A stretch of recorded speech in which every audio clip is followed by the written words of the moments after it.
सुबह सुबह हम आ चुके हैं दिव्यापुर की मार्केट में और यहाँ से जो है स्टेशन का रास्ता जाता है। तो स्टेशन जाने के लिए एक तो लंबा रास्ता सफ़र तय करना पड़ता है क्योंकि गाड़ियाँ सीधे वहाँ तक नहीं जाती हैं। तो ये दिव्यापुर की मेन मार्केट है और अभी बंद है। जब आप दिन में आओगे तो यहाँ पर पूरा सारी दुकानें खुली मिलेंगी आपको, क्योंकि मैं पहले आ चुका हूँ इसलिए बता रहा हूँ। सो कभी दिन में आया तो यहाँ का भी ब्लॉग में दिखाऊंगा। सो हम अभी आ चुके हैं फफूंद रेलवे स्टेशन पर। एक्चुअली इसको दिव्यापुर रेलवे स्टेशन भी कहते हैं क्योंकि ज़्यादातर दिव्यापुर से नाम से जाना जाता है, बट यहाँ पर फफूंद लिखा मिलेगा जब भी आप यहाँ पर आओगे। सो फिलहाल ये देखो बंदर महाराज मिल गया यहाँ पर। वैसे यहाँ पर स्टेयर्स भी हैं, स्टेयर से भी जा सकते हो। बाकी वो देखो रास्ता खुला हुआ है यहाँ से। सो यहाँ से भी लोग चले जाते हैं इधर। तो हम सुबह सुबह यहाँ पर जल्दी आ गए हैं। 8:30 बजे की ट्रेन है गोमती एक्सप्रेस। तो काफ़ी टाइम लगने वाला है, तब तक के लिए यहाँ पर एक्सप्लोर किया जाएगा। तब तक आपको दिव्यापुर रेलवे स्टेशन घुमाते हैं। ट्रेन आ गई।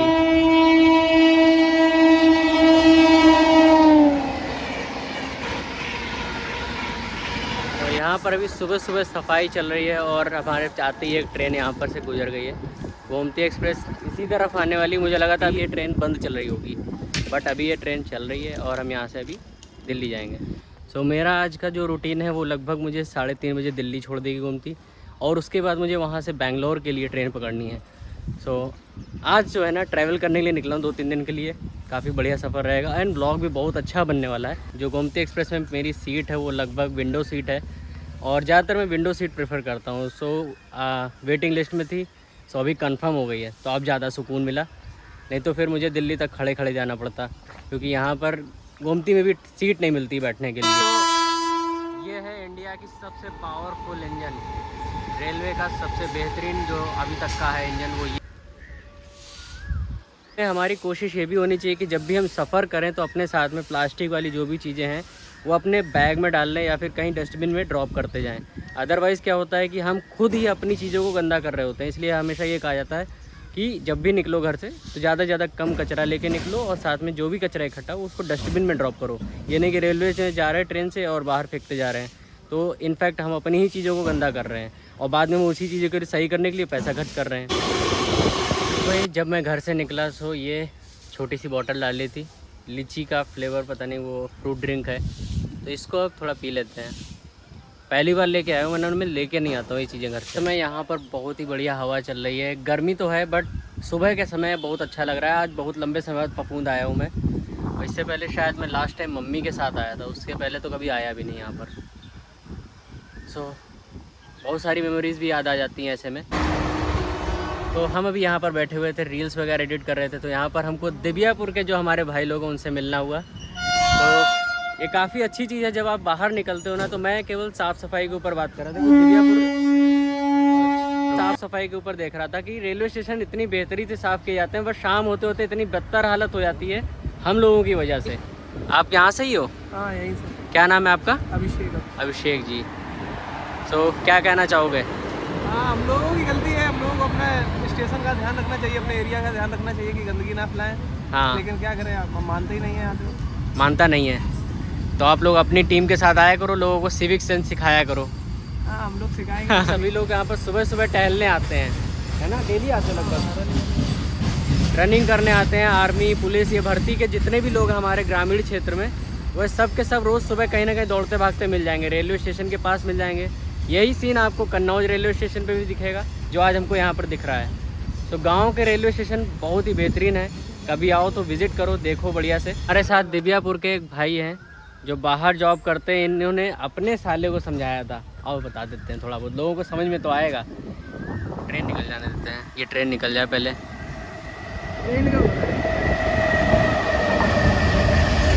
आइए आपको एक लाइव एग्जांपल देते हैं शराब के ऊपर क्यों नहीं पीनी चाहिए। तो ये भैया बताएंगे हमारे साथ में। क्या नाम भैया आपका? निमिष पाल।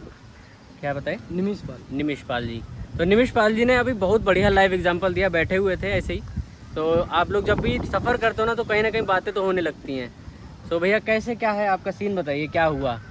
शराब, हाँ, दारू पी के गाड़ी चलाना, हाँ, और विदाउट सेफ्टी, हाँ, और सुबह हाँ, तो बस एक्सीडेंट हो गया। एक्सीडेंट हो गया। तो आपने पहले समझाया था उस बंदे को कि शराब सब ना? नहीं समझाया, घर पे भी समझाते थे लेकिन नहीं मानता। अच्छा, नहीं माना तो उसने निपट गया अभी सुबह सुबह। हाँ, निपटा तो नहीं, खैर अभी तो बस मतलब निपटते निपटते रह गया। बच गया, निमटते निमटते उसका रह गया। कान चला गया है, शराब पीने के बाद उसको होश नहीं रहा, कान चला गया अब उसका। तो जो सुनने वाली चीज़ थी वो भी नहीं सुन पाया, बोलने वाली भी है। हाँ, होठ कट गए पूरे। बोलने के लिए होंठ भी कट गए। तो अब बचा क्या है फिर? कुछ नहीं, बस अब लेटे रहो आराम से। तो उनके मम्मी पापा को पहले आपने समझाया था इस चीज़ को लेके? मम्मी पापा भी बहुत समझाते, समझाते थे? वो भी बस अच्छा, वो भी हार मान चुके हैं अब पैसा तो है लेकिन अब इंसान बेकार हो गया एक तरीके से। शादी हो गई थी उसकी? शादी नहीं हुई, शादी 20 नहीं साल हुई उम्र है उसकी। थी। तो चलो यही कम से कम बढ़िया है, 20 साल उम्र है, शादी नहीं हुई थी। इसीलिए कहते हैं शराब नहीं पीना चाहिए, ठीक है। ऐसे लाइव एग्जांपल आपको देखने को मिलेंगे, जहाँ कहीं भी मैं रहूँगा ऐसी लाइव एग्जांपल दे दे के समझाऊंगा। अभी जैसे पॉलीथीन लगी है, इसी में कचरा लोग नहीं डालेंगे, यहीं फेंक के चले जाएंगे। तो लोग रेलवे पटरी से भी कचरा उठा उठा के इकट्ठा कर रहे हैं यहाँ जो सफाई करने वाले हैं। वही से चुनाव देख लो। आप अगर पीते नहीं हो, वोट डालने जाए तो 2 क्वार्टर मिले आपको, तुम कहना है फूफा के ले ले, चाचा के ले ले, पिताजी के ले ले, काऊ के ले तो ले ले, क्योंकि उत्तर प्रदेश है भाई, शराब मुफ्त है। वोट डले और शराब तुम्हें मिले। तो यहाँ टाइम पास करते करते काफ़ी समय हो गया, अभी तक ट्रेन नहीं आई है। और तुम्हारा क्या नाम है? मयंक। इसको भी दिल्ली जाना है, रिजर्वेशन नहीं है ना? तो यहाँ पर रिजर्वेशन और नॉन रिजर्वेशन दोनों जा सकते हैं गोमती में, ठीक है। तो जिनका नहीं हुआ है वो लोग भी जा सकते हैं, जिनका हो गया वो भी जा सकते हैं। बट ये पूरी तरह से एक तरह से लगता है जनरल भर के जा रही है, क्योंकि जगह तो होती नहीं इसके अंदर। भीड़ बढ़ने लगी है धीरे धीरे, और जैसे ही अभी गोमती एक्सप्रेस आएगी तब हम आपको दिखाएंगे कि हम जिसका रिजर्वेशन है वो उस सीट तक कैसे पहुँचता है। तो वो भी एक बहुत बड़ा स्ट्रगल होता है उस सीट तक पहुँचने का, क्योंकि इतनी ज़्यादा भीड़ होती है कि पूरी की पूरी गाड़ी जनरल बन चुकी होती है। तो जिसका रिजर्वेशन होता है वो उस सीट तक नहीं पहुँच सकता है। तो ये आम है, यहाँ पर देख सकते हो इसको। एक और बुरी खबर है कि आज टुंडला वाली मेमू भी नहीं आई है, तो आज हम लोगों का कचरा बनने वाला उस गाड़ी के अंदर। पर जारू करते रहते हो 3 बजे तक। 3 बजे तक लगातार? क्या नाम है आपका? सागर। ये अभी जो मेरे पीछे ट्रेन देख रहे हो ये आगरा से आई है, इंटरसिटी एक्सप्रेस है, जो कि हर स्टेशन पर रुक के आती है। तो इसमें भी इतनी ज़्यादा भीड़ है कि कुछ पूछो मत। अभी तो गोमती एक्सप्रेस वो भी आ रही है, उसमें भी भीड़ ही भीड़ है पूरी। भीड़ देख रहे हो, सब की सब गोमती एक्सप्रेस में जाएगी। और जो आ रही है उसकी भीड़ भी हम आपको दिखाएंगे कितनी ज़्यादा भीड़ है उसमें। तो अभी भीड़ देख लो भाई यहाँ की। और मेरा कोच है D7, तो D7 तक मैं पहुँच जाऊँ पहले, पता चले मैं अपनी सीट ना पहुँच पाऊँ। फाइनली हम अपने D7 वाली लोकेशन पे आ चुके हैं। अलीगढ़ जंक्शन गाजियाबाद के रास्ते न्यू दिल्ली को जाने वाले। सो भाई ट्रेन आ चुकी है। उस पार भी देखो भीड़ खड़ी है, इस पार भी भीड़ खड़ी है। इतनी ज़्यादा भीड़ है कि उस पार भी है, इस पार भी है। और ये देखो ट्रेन।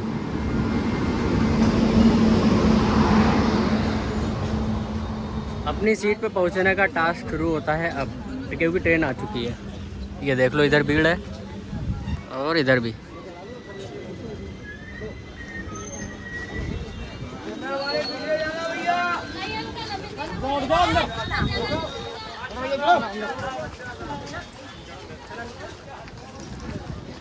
तो मेरा है D7 54 विंडो सीट।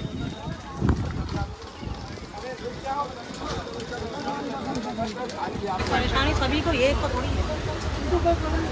फाइनली हम तो पहुंच गए अपनी सीट तक, और भीड़ वैसी की वैसी ही है, क्योंकि जनरल वाले भी इसी में है और रिजर्वेशन वाले भी इसी में है गाइस। सो अभी हम जा रहे थे दिल्ली के लिए, तो हमें हमारी नानी जी मिल गई यहाँ, ये मामा जी मिल गए। और बताइए कैसे हैं? बढ़िया। तो आप कहाँ तक जाओगे? मथुरा? मथुरा जाना है। तो आप टुंडला क्यों उतर रहे हो फिर? डायरेक्ट गाड़ी नहीं है यहाँ से। नानी जी मतलब पता नहीं था कि यहाँ पर कोई मिल भी जाएगा। मुझे नहीं पता था कि हम तो बेंगलोर जा रहे हैं, और अर्जेंट से बुक किया टिकट, और यहाँ पर अभी जस्ट बगल वाली सीट में ही थी। तो कैसा लग रहा है? अच्छा लग रहा है, बहुत अच्छा लगा। अकेले ही आते जाते हो? बाकी लोगों को भी ले लिया करो, नाना जी को भी। नहीं, नाना जी घर पहुँच गए। वो पहुँच गए? हाँ। आए थे? आए थे, वो भी आए थे राहुल की शादी के लिए। अच्छा। हम लोग गए थे।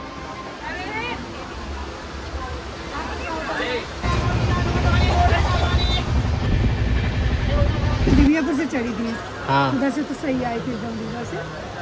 दिव्यापुर में इतनी भीड़ हो गई कि जो चल रहे थे दिख ही नहीं रहे थे कहाँ है कौन है। भाई अभी जो है हमारी सीट जो है रिजर्व हो रखी है, नानी जी ने कब्जा कर रखा है। ने जो कहा था ना कि रिजर्वेशन जो रहता है जिसका, वो नहीं बैठ पाता है। बच्चे ऊपर सो रहे हैं। इस तरीके से हम लोग विश्व गुरु बनने वाले हैं। तो भाई अभी टुंडला आने वाला है, और यहाँ पर भीड़ देखो हमारे पीछे। तो तो इतनी ज़्यादा लंबी लाइन लगी हुई है और अभी काफ़ी समय से हम लोग यहाँ पर खड़े हुए हैं टुंडला आने से पहले। कोई सामान सर पे लेके है, कोई बैठा हुआ है भीड़ यहाँ पर इस समय। फाइनली हम भी अपनी सीट पे ही बैठ गए थे, हो गए 3-4 स्टेशन निकल गए हैं और अभी जो है ये कौन सा स्टेशन है? खुर्जा।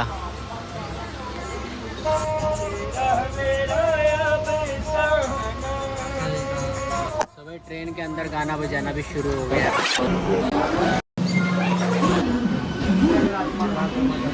फिलहाल मेमो पकड़ लिया हजरत निजामुद्दीन तक के लिए। तो भाई अभी यहाँ से निकलते हैं। एक बढ़िया भाई मिल गया चंबल का। तो भाई आओ दिखाते हैं हजरत निजामुद्दीन का सबसे छोटा जीना, मतलब स्टेयर्स। ये देखो बहुत छोटी स्टेयर्स है भाई, ये तो पतली सी।